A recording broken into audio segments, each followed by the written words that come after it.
Oke, sampai ketemu kembali di kuliah kriptografi pertemuan kelima.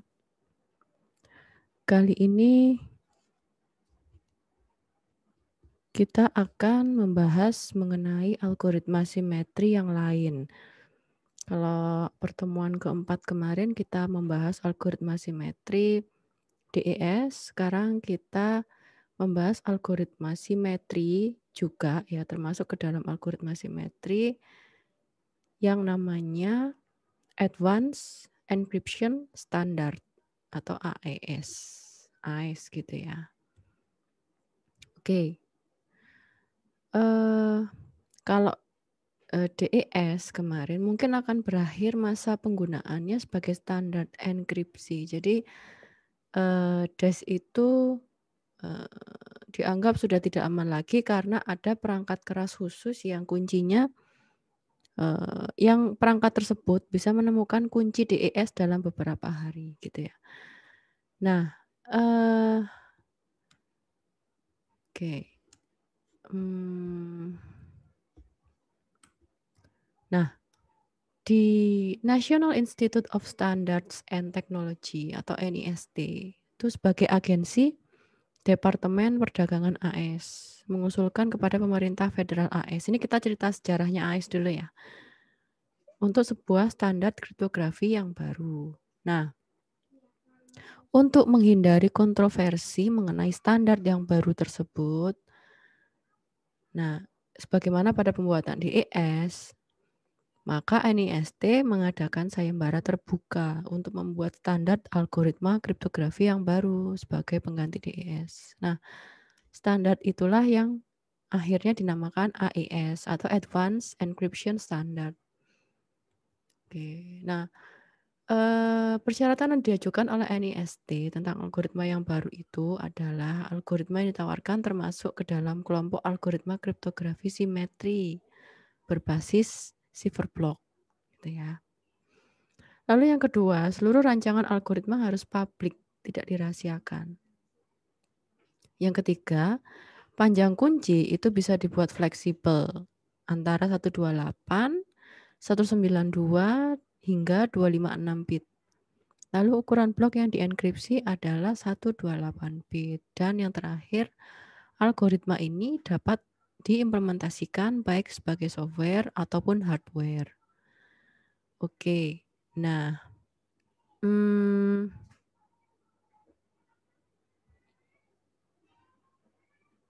ya. NIST itu menerima 15 proposal algoritma yang masuk. Nah, lalu konferensi umum pun diselenggarakan untuk menilai keamanan algoritma yang diusulkan. Oke, akhirnya dari sekian proposal yang masuk, terpilihlah 5 finalis yang didasarkan pada aspek keamanan algoritma, efisiensi, fleksibilitas, dan kebutuhan memori. Gitu ya. Di antaranya finalis tersebut adalah ini. Ada 5 ini. Ada dari Rijndael gitu. Ini bacanya Rijndael gitu ya. Dari Belgia sebanyak 80 suara. Ada Serpen, ada Twofish, RC6 dan Mars. Nah, akhirnya yang ditetapkan sebagai algoritma yang paling baik gitu ya dengan beberapa kriterianya gitu. Akhirnya terpilihlah Rijndael itu tadi atau di sini tulisannya Rijndael gitu ya. Tapi bacanya Rijndael. Nah, inilah dari si Rijndael ini yang akhirnya ditetapkan sebagai AES gitu ya. Advanced Encryption Standard. Jadi awalnya itu namanya Rijndael gitu ya. Makanya kenapa aku AES itu biasanya kadangkala diikutkan kata-kata ada Rijndaelnya gitu ya. Nah, karena sebenarnya nama awalnya itu ketika diikutkan atau diusulkan itu adalah Rijndael. Nah, oke. Sehingga algoritma ini yang ditetapkan sebagai Advanced Encryption Standard atau AES. Dan mendominasi sebagai standar kriptografi paling tidak selama 10 tahun setelah itu. Oke. Nah, Algoritma ini sebenarnya mendukung panjang kunci dari 128 bit hingga 256 bit. Nah, oleh karena itu AES itu punya 3 jenis. Ada AES 128, ada AES 192 dan ada AES 256. Ini semua yang membedakan adalah panjang kuncinya gitu ya. Ini yang membedakan adalah panjang kuncinya.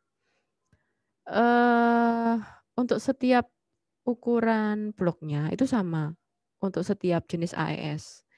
Tapi yang membedakan panjang kuncinya dan jumlah putarannya. Nah, konsepnya sebenarnya mirip dengan DES, juga menggunakan round ya, juga menggunakan putaran gitu.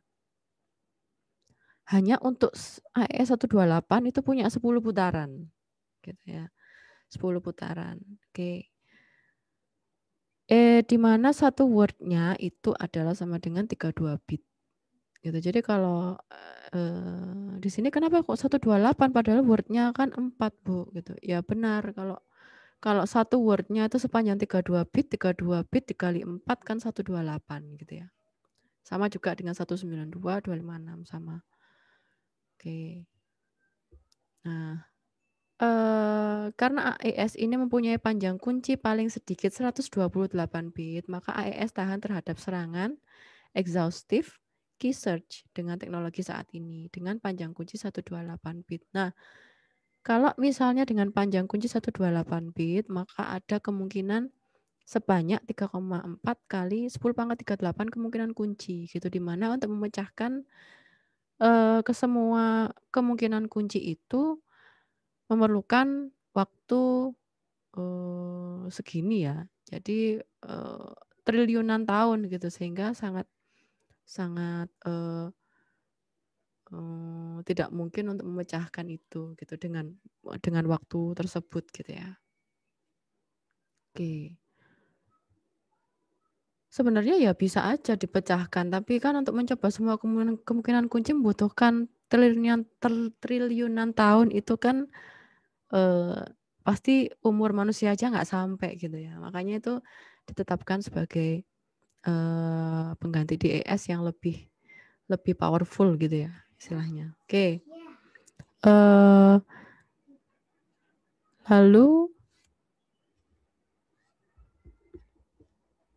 Lalu untuk Rhine-Doll ini sama menggunakan substitusi dan permutasi, sejumlah putaran gitu ya. Nanti ada perbedaan di prosesnya gitu ya. Nanti akan kita pelajari setelah ini. Oke, ini beberapa secara garis besar gitu ya.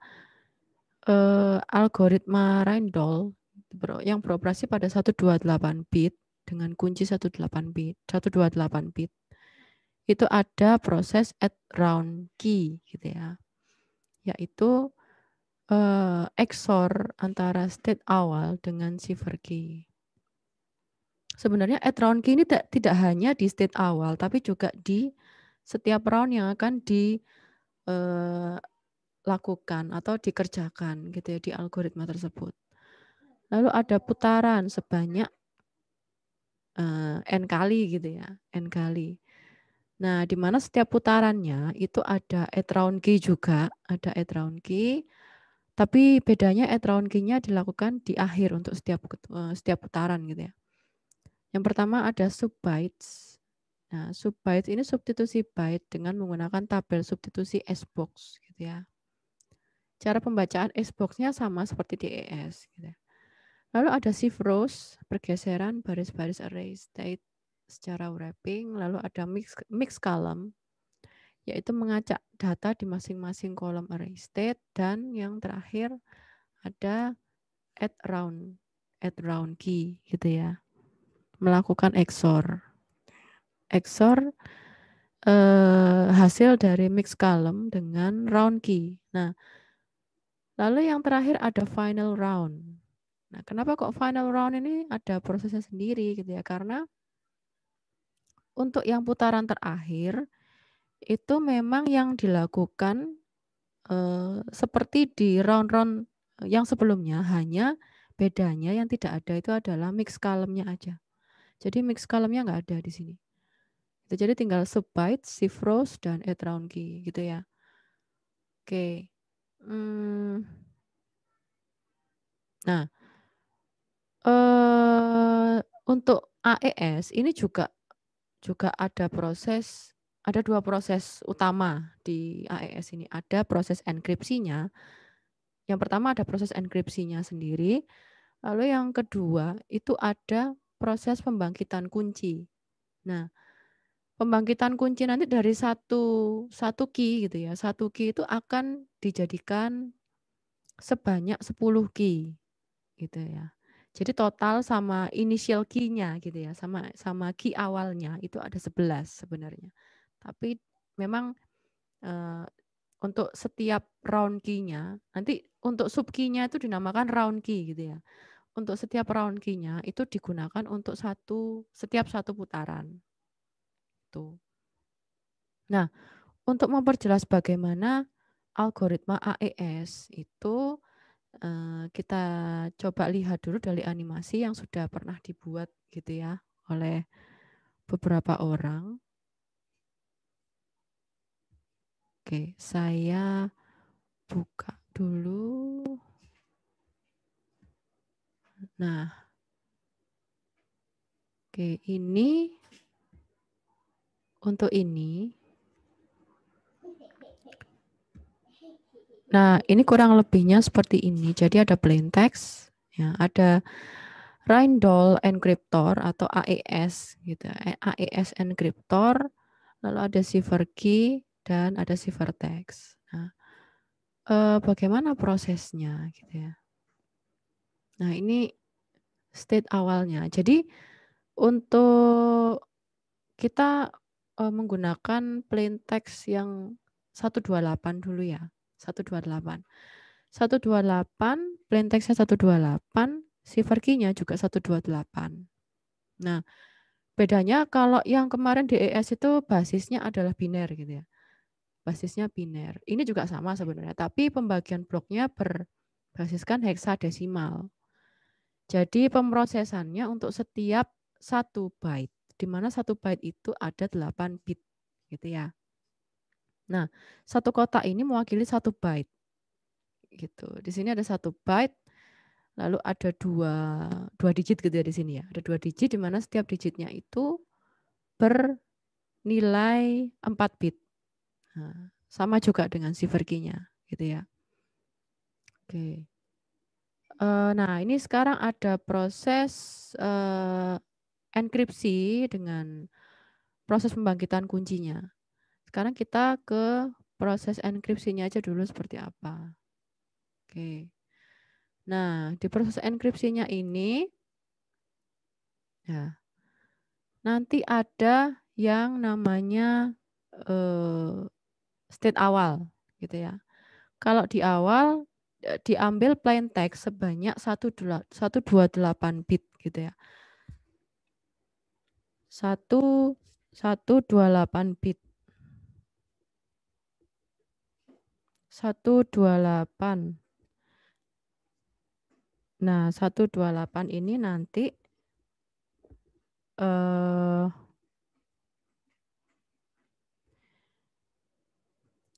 yang pertama inisialnya atau awalannya itu ya 128 di XOR-kan dulu gitu ya.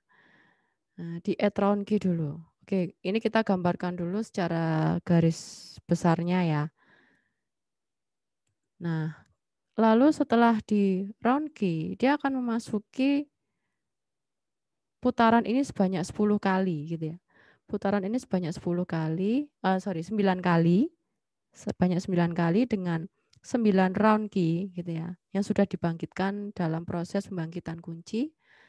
Lalu setelah yang putaran ke-9, setelah putaran ke-9 itu nanti akan masuk ke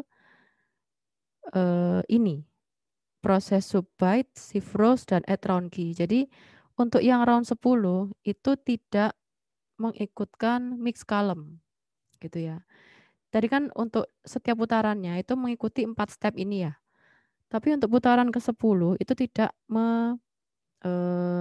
mengikutkan mix column Gitu. Jadi cukup subbyte, shift row, dan add round key, baru nanti dihasilkan ciphertext-nya. Gitu ya. Oke, ini gambaran umumnya. Nah, sekarang apa sih isinya dari 4 proses itu? Gitu. Subbyte, shift rows, dan mix column, serta add round key. Gitu ya. Nah, oke. Jadi untuk AES itu punya yang namanya S-box gitu ya. S-box. Nah, tadi dari print text awal kan sebelum masuk ke putaran pertama dia di add round key dulu ya, di add round key. Lalu hasilnya itu akan masuk sebagai round pertama. Nah, ini bagaimana membacanya? Sama seperti dash kemarin. Jadi kalau misalnya di sini ada 1 gitu ya, 19 gitu ya. 19 berarti yang depan ini sebagai baris, yang digit pertama itu sebagai baris, yang digit kedua itu sebagai kolom gitu ya. Sehingga kalau kita lihat di sini baris ke-1 dengan kolom ke-9 diperoleh D4 gitu ya. Diperoleh D4. Nah, D4 ini yang nantinya akan kita masukkan sebagai hasil dari 19. Nah, oke. Dan itu dilakukan seterusnya berdasarkan S-box-nya gitu ya. Sama. Oke. Jadi sama dan hasilnya akan seperti ini. Oke. Jadi yang tadi itu dibaca sebagai baris dan kolom. Nah, kalau sudah apa ya? Ditentukan hasil sub-bytes-nya gitu ya. Hasil sub-bytes-nya sudah diketahui seperti ini. Nah, lalu berikutnya kita akan masuk ke shift rows. Shift rows ini seperti apa? Nah, shift rows ini adalah menggeser bit gitu ya. Menggeser baris. Shift rows itu menggeser gitu ya. Menggeser baris. Bagaimana menggesernya? Di sini kan ada 4 baris. Ya. Baris pertama itu tidak ada bit yang digeser, tetap. Selalu tetap. Nah, untuk yang baris kedua itu digeser 1 bit. Sorry, bukan 1 bit. 1 byte. Ya, 1 byte seperti ini. Nah, lalu yang ketiga itu digeser sebanyak 2 byte. Seperti ini. Dan yang keempat digeser sebanyak 3 byte. Nah, itu shift rows. Selalu seperti itu. Oke. Kalau sudah, ini adalah hasil dari shift rows gitu ya. Kalau sudah dari shift rows, itu masuk ke mix column. Gitu ya. Nah, kalau mix column ini, itu dia melakukan perkalian terhadap matriks ini. Matriks ini. Nah, matriks ini, jadi setiap kolom itu dikalikan dengan matriks ini. Gitu ya. Dikalikan dengan matriks ini. Oke. Lalu hasilnya akan seperti ini. Nah, itu juga dilakukan untuk setiap kolom berikutnya. Nah, sehingga dihasilkan seperti ini. Gitu ya. Nah, sehingga kita peroleh hasil dari mix column seperti ini. Lalu dari hasil mix column kita masuk ke proses add round key. Nah, bagaimana proses add round key ini? Nah, tadi kan kita memang belum membahas pembangkitan kunci ya. Jadi ketika sudah dilakukan proses pembangkitan kunci, maka akan diperoleh sub key. Kalau kita sebutnya kemarin sub key sebanyak putarannya gitu ya. Nah, karena ini ada 10 putaran, maka akan ada 10 sub key gitu ya. Ada 10 sub key. Nah, untuk yang Untuk yang ini add round key hasil dari mix column tadi itu dieksorkan dengan round key yang pertama. Di sini sub key-nya kita sebut dengan round key gitu ya. Round key yang pertama. Nah, caranya adalah kita mengeksorkan kolom pertama dari hasil mix column tadi dengan kolom pertama dari round key 1. Karena ini di round 1 gitu ya. Nah, sehingga akan dihasilkan seperti ini. Begitu juga dengan kolom-kolom berikutnya. Kita akan mengeksorkan kolom kedua dengan kolom kedua hasil mix column dengan kolom kedua dari round key 1 gitu ya. Nah, lalu untuk kolom ketiga dari hasil mix column-nya itu juga dieksorkan dengan kolom ketiga dari round key 1 gitu ya. Begitu juga dengan kolom keempat sama. Untuk kolom keempat dari hasil mix column itu akan dieksorkan dengan round key dengan kolom keempat di round key-nya. Oke, sehingga diperoleh hasilnya seperti ini. Oke. Nah, ini akan dilanjutkan sampai ke 9, sampai ke putaran 9. Kenapa kok nggak sampai 10? Karena yang 10 prosesnya beda sendiri gitu ya. Nah, tadi mungkin belum saya jelaskan mengenai plain text awal yang di add round key dengan key-nya gitu ya. Nah, untuk yang plain text awal itu dieksorkan dengan round key input gitu ya, round key awalnya gitu ya. Jadi sebelum dibangkitkan kunci itu kan kita punya original key gitu ya, original key. Nah, dari plain text awal itu kita eksorkan dulu dengan original key-nya, baru hasil eksornya tadi dimasukkan ke round pertama. Gitu ya. Baru dimasukkan ke round pertama yang kita proses tadi, mulai dari subbytes, lalu shift rows, mix column, dan add round key berikutnya gitu ya. Nah, proses itu akan berlangsung hingga 9 putaran.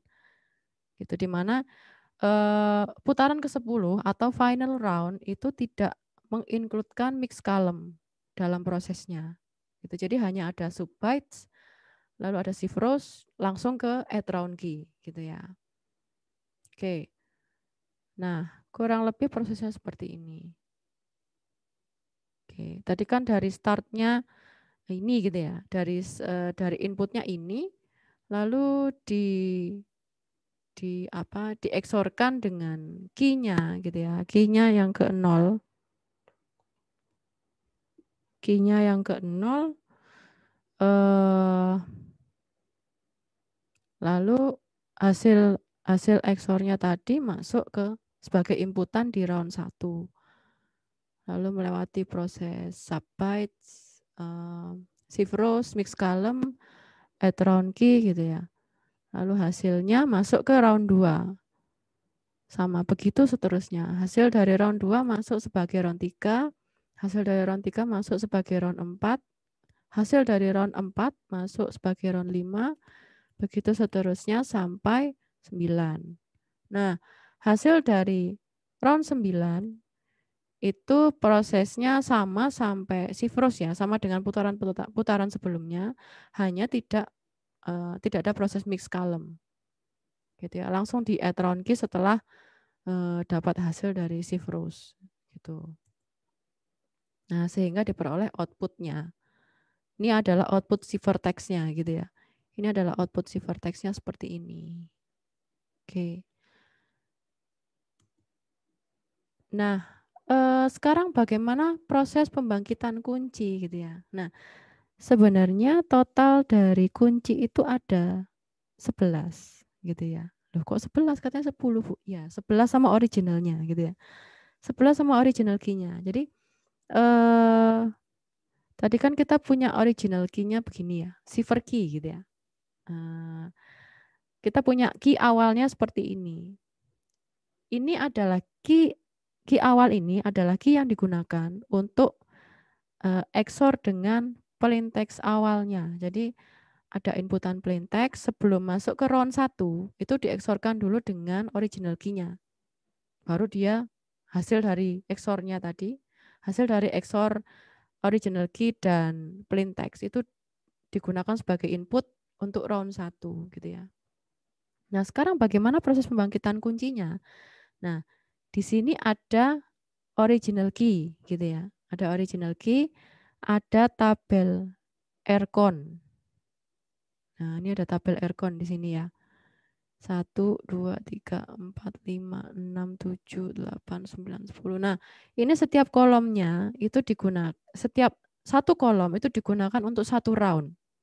Gitu ya. Setiap satu kolom digunakan untuk satu round. Bagaimana kita membangkitkan kunci untuk round 1 atau round key 1 gitu ya, atau untuk sub key yang pertama. Nah, caranya adalah, nah pertama kita ambil dulu root word-nya, di mana root word-nya ini adalah kolom keempat gitu ya. Ini kolom keempat dari original key-nya gitu ya. Di sini. Oke, kolom keempat. Lalu dari kolom keempat ini kita geser 1 byte yang paling atas ke yang paling bawah gitu ya. Yang paling atas ke yang paling bawah. Lalu setelah itu oke, sebentar ya. Tadi kan setelah digeser gitu ya. Setelah digeser 1, lalu dari yang paling awal tadi kan CF ya. CF. Nah, CF ini tadi kalau kita lihat di S-box. Nah, dari CF tadi, C itu adalah baris gitu ya. C adalah baris. Ini kan, tadi yang ini ya. Ini jadi bytes yang pertama kan tadi, karena ada pergeseran ya. Ada pergeseran byte. Nah, C ini sebagai baris, berarti kita melihat ke baris C yang ini. Lalu kita lihat kolom F. Kolom F. Nah, kolom F ini berarti ada 8A. 8A ini yang kita masukkan. Seret gitu ya. Kita masukkan sebagai bytes pertama gitu ya. Lalu berikutnya sama. Jadi untuk berikutnya bytes-bytes berikutnya itu digunakan untuk pembacaan baris dan kolom terhadap S-box-nya. Untuk melihat nilai dengan baris dan kolom tersebut itu ada nilai berapa gitu ya, untuk mengisi ini ya, kolom pertama di round key 1 gitu ya. Nah, kalau sudah ditemukan semua seperti ini, nah lalu kita XOR-kan dengan kolom yang pertama dari original key-nya gitu ya. Kita XOR-kan, lalu kita XOR-kan lagi dengan ERCON di kolom pertama. Ini adalah kolom pertama dari ERCON. Ini di sini sudah nggak ada ya, hilang karena di tabel ERCON-nya kan sudah nggak ada ya, karena sudah dipindah ke sini, dieksorkan. Jadi ini kolom pertama dari original key dieksorkan dengan hasil pembacaan S-box tadi, lalu dieksorkan dengan ERCON-nya gitu ya. Oke, lalu hasilnya adalah ini. Nah, ini kita masukkan sebagai kolom pertama di round key 1 gitu ya. Round key 1. Ini cara pembangkitan kuncinya seperti ini. Oke. Lalu gimana untuk kolom kedua di round key 1? Kita mengeksorkan kolom kedua ya. Kolom kedua dengan kolom pertama dari round key 1. Ya. Lalu berikutnya untuk kolom ketiga di round key 1 kita mengeksorkan kolom ketiga dengan kolom kedua dari round key 1. Oke, untuk kolom keempat, ya, kolom keempat kita mengeksorkan kolom keempat pada original key-nya dengan kolom ketiga dari round key 1. Sehingga diperoleh ini. Nah, untuk proses yang kolom kedua, 3, 4 itu memang berbeda dengan pembuatan membangkitkan kunci di kolom pertamanya ya. Memang seperti itu. Oke, sehingga diperoleh shift key dan round key seperti ini. Round key 1 seperti ini. Nah, nanti untuk yang kolom pertama di round key 2, ya itu prosesnya sama seperti ketika pembuatan di round key 1. Hanya bedanya referensinya itu bukan lagi di original key-nya, tapi referensinya terhadap round key 1 gitu ya. Jadi ngambil rootwood-nya seperti ini. Rootwood dari kolom keempat di round key 1 gitu ya. Lalu digeser 1 byte. Nah, berarti yang byte sekarang kita mulai dari byte pertama. Di sini ada 6C. 6C dibaca dari S box-nya berapa nilainya gitu ya. 6C. Oh, ternyata 6 baris ke-6 lalu kolom C. Oh, 50. Berarti 50 ini diisi sebagai bytes yang pertama gitu ya. Dan begitu seterusnya untuk bytes 2, 3, dan 4. Gitu ya. Nah, lalu berikutnya dari sudah diperoleh seperti ini, dieksorkan dengan kolom pertama dari round key 1 dan dieksorkan dengan kolom kedua dari ERCON. Ini ya, ini kolom kedua dari ERCON. Nah, sehingga diperoleh hasilnya seperti ini. Ini dimasukkan sebagai kolom pertama di round key 2. Nah, untuk mendapatkan round key kedua, untuk mendapatkan kolom kedua, 3, dan 4 pada round key 2, gitu ya. Itu prosesnya adalah dengan mengeksorkan di kolom-kolom dari round key 1. Seperti ini. Untuk mendapatkan kolom kedua dari round key 2, maka kita perlu mengeksorkan kolom kedua dari round key 1 dengan kolom ke-1 dari round key 2. Seperti ini. Sehingga diperoleh seperti ini. Nah, untuk mendapatkan kolom ketiga dari round key 2, maka kita perlu mengeksorkan kolom ketiga dari round key 1 dengan kolom kedua dari round key 2. Seperti ini hasilnya. Nah, untuk mendapatkan kolom keempat, maka kita perlu mengeksorkan kolom keempat dari round key 1 dengan kolom ketiga dari round key 2. Sehingga diperoleh hasilnya seperti ini. Nah, sehingga kita peroleh sekarang round key 2-nya seperti ini. Dan begitu seterusnya sampai round key ke-10. Nah, sampai ke round key 10 diperoleh seperti ini. Nah, ini nantilah yang akan dipakai untuk setiap putaran. Shift key-nya kita pakai sebagai inisial ya. Jadi ini akan kita eksorkan dengan plain text aslinya sebelum masuk ke putaran pertama. Jadi ada plain text, ada shift key dieksorkan dulu gitu ya, di add round key gitu ya, dieksorkan dulu. Lalu setelah itu hasilnya itu baru masuk ke round pertama. Nah, round pertama itu akan menggunakan round key 1, lalu round kedua akan menggunakan round key 2. Round ketiga atau putaran ketiga itu akan menggunakan round key 3 dan begitu seterusnya sampai di putaran ke-10 menggunakan round key ke-10. Seperti itu. Oke, saya rasa untuk AES sampai sini dulu gitu ya. Jadi untuk AES selesai sampai sini, semoga bermanfaat.